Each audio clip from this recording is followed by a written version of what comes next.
काफ़ी सारी fake news के बीच हम लगातार कोशिश कर रहे हैं कि ऑफिशियल सोर्सेज द्वारा कंफर्म्ड और ऑफिशियल अपडेट्स ही आपके लिए लेकर आएं।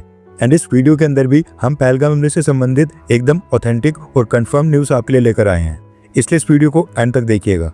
सबसे पहली न्यूज़ आ रही है इंटरनेशनल डिप्लोमेटिक कम्युनिटी को लेकर।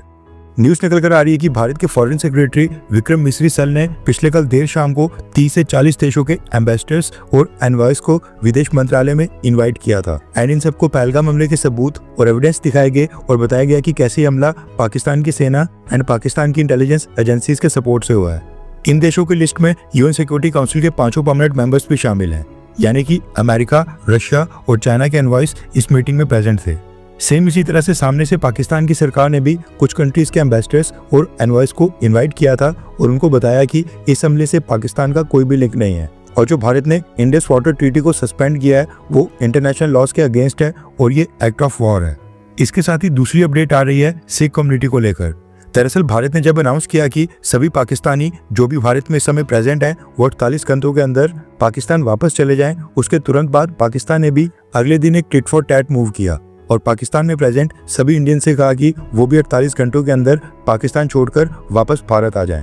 लेकिन इस पे पाकिस्तान की सरकार ने एक एक्सेप्शन रखी है और वो है सिख कम्युनिटी को लेकर। दरअसल पाकिस्तान की सरकार ने जो नोटिफिकेशन जारी की है उसमें पाकिस्तान की गवर्नमेंट ने कहा है कि सिख धर्म के लोग जब तक चाहें पाकिस्तान में रह सकते हैं और जो भी सिख वाघा अटारी बॉर्डर से पाकिस्तान में आना चाहता है उनको भी पाकिस्तान वीजा प्रोवाइड करता रहेगा और वो जितने चाहे समय तक पाकिस्तान में रह सकते हैं।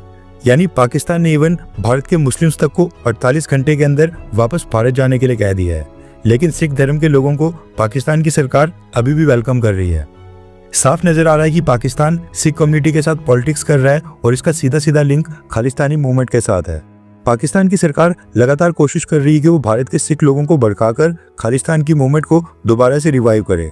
इसलिए पाकिस्तान की गवर्नमेंट भारत के सिख धर्म के लोगों को अभी भी वीजा दे रही है और अनलिमिटेड टाइम के लिए अपने देश में रहने दे रही है। आई होप कि सिख कम्युनिटी के लीडर्स खुद ही सामने आकर ये बोलें कि पाकिस्तान उनको क्या वीजा देगा, वो खुद ही पाकिस्तान नहीं जाना चाहते हैं। नेक्स्ट अपडेट आ रही है रिलायंस इंडस्ट्रीज के मालिक मुकेश अंबानी को लेकर, जिन्होंने पहलगाम हमले के बाद एक बहुत ही बड़ी अनाउंसमेंट की है। दरअसल मुकेश अंबानी ने पिछले कल एक स्टेटमेंट जारी करके पहलगाम हमले को कंडेम किया है और ये अनाउंस किया है कि इस हमले में जो 20 लोग घायल हो गए हैं इन सभी 20 लोगों को रिलायंस फाउंडेशन के सर एचएन हॉस्पिटल जो कि मुंबई में स्थित है वहां पर इनका फ्री में इलाज करवाया जाएगा। सभी 20 घायल लोगों की ट्रीटमेंट का खर्चा रिलायंस फाउंडेशन द्वारा उठाया जाएगा और जब तक वो फुली रिकवर नहीं हो जाते हैं रिलायंस फाउंडेशन उनकी सारी मदद करेगा।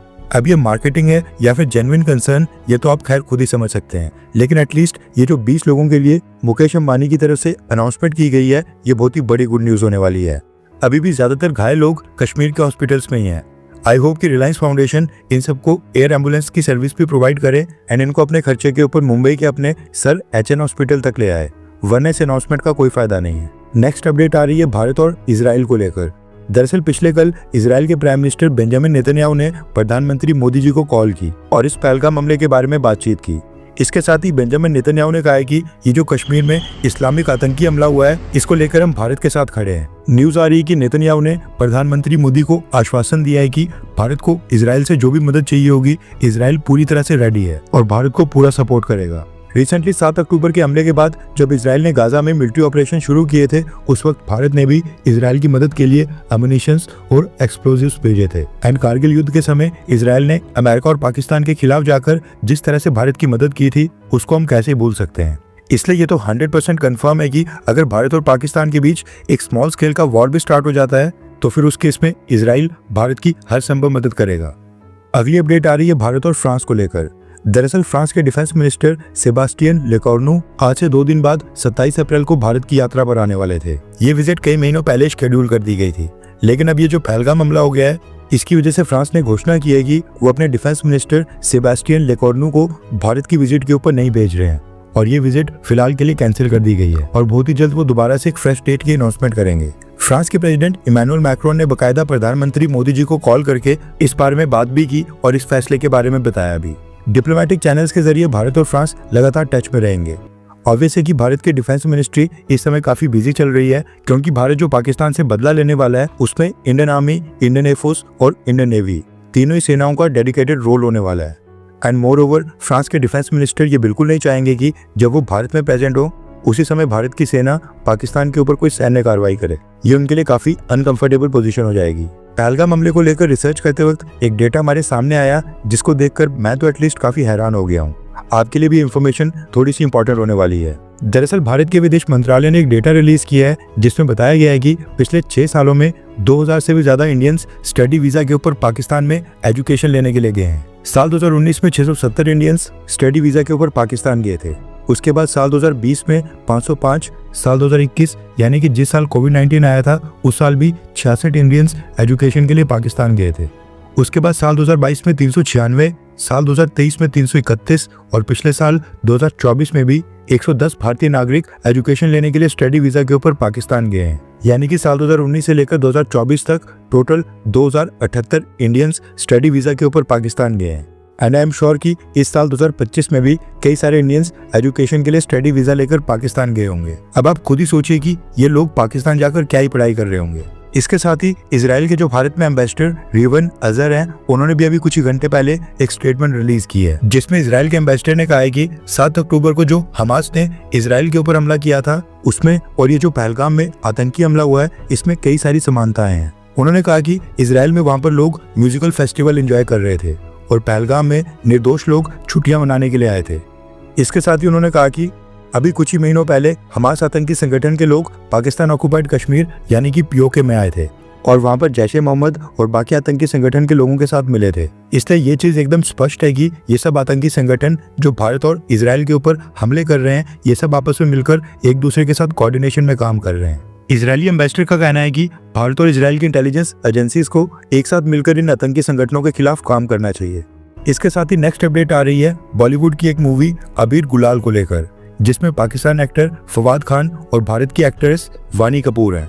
ये मूवी भारत के प्रोडक्शन हाउसेज ने प्रोड्यूस की है जिसमें सारेगामा म्यूजिक प्राइवेट लिमिटेड जैसे बड़े नाम हैं। अब न्यूज निकल कर आ रही है कि पहलगाम हमले के बाद इस मूवी को काफी बैकलैश मिल रहा है, जिसके बाद अब भारत सरकार ने फैसला किया है कि ये आबिर गुलाल मूवी भारत में रिलीज नहीं होगी।